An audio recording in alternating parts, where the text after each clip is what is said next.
All right. Good evening, YouTube. It's your boy X Motorsports 414 coming back at you one more time again. Now, you clicked on the thumbnail. You want to watch the video. You know what the video is about. It's about the new Mustang Shelby GT500. Ford did not disappoint. Ford did not punk out as I was thinking what they were going to do.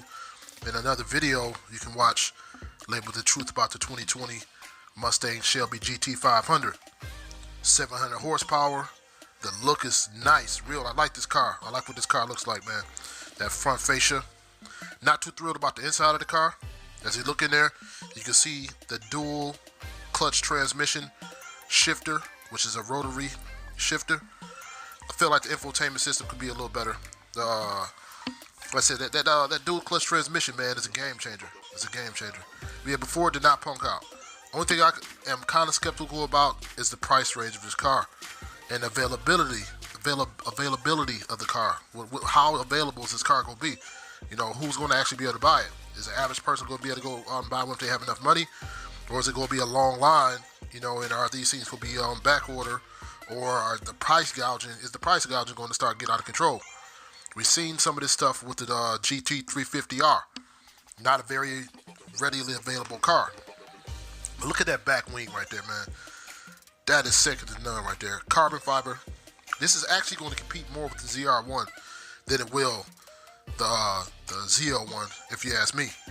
The Demon probably would be able to get it on the drag strip, but I do not think the Hellcat Red Eye will be able to, you know, put this thing to rest, man.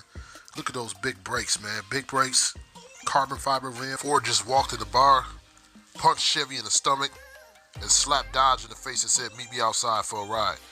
Now let's talk a little bit more about, you know, what Dodge may have that can actually compete with this car. Because right now, the only thing I see actually compete with it is the Demon. You know, and Chevy, they'll be coming back with something. They have the mid-engine Corvette coming out. That'll probably have a new motor. And speaking of motors, this is sporting the 5.2 liter flat pane V8 out of the GT350 and the GT350R. That's why it has that nice sound to it. And you know what? Like I said, though, it's one of those things where Dodge was already working on the Elephant motor. That is going to have to be the motor that they use to compete with this car. Because if you look at it, if they have the GT350, which is putting out, I think, plus 500 plus horsepower, is around close to, I think, about 400 pounds lighter. And if they're putting that dual clutch transmission in there, like, you know, a normal Scat Pack, and I know the price is going to be the real big deciding factor. And I guess that's what you can look at too, though, because this car right here is probably going to be upwards of $120,000, $130,000, man, easy. T350 is going to be, you know, in the same price range as a Hellcat with Scat Pack comparable power and performance. Now, Chevy is going to have to really bring out the guns here. You know, they've already said they're going to be revamping a lot of their stuff, but I want to talk about something that a lot of people didn't pay attention to, and that is the fact that the Challenger actually outsold the Camaro last year. Yes, the Challenger outsold the Camaro by, I think, about 2,000, 3,000 units.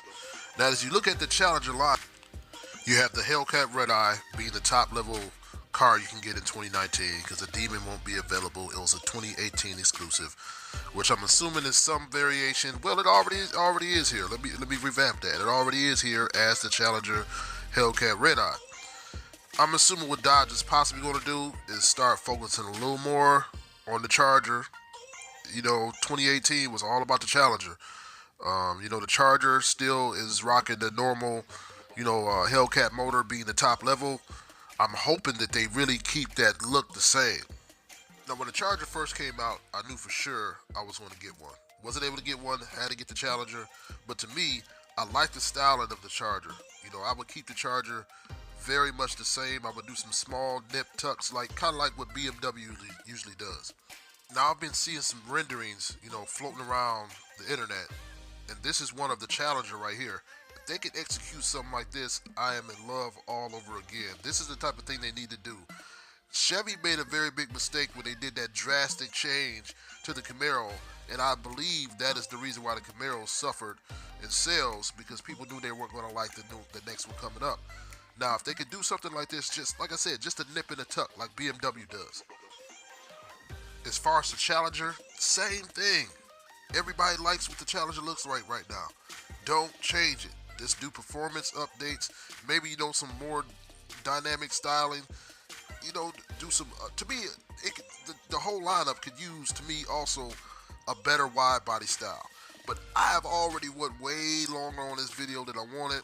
So I'm going to get out of here, man. Make sure you subscribe, comment, out.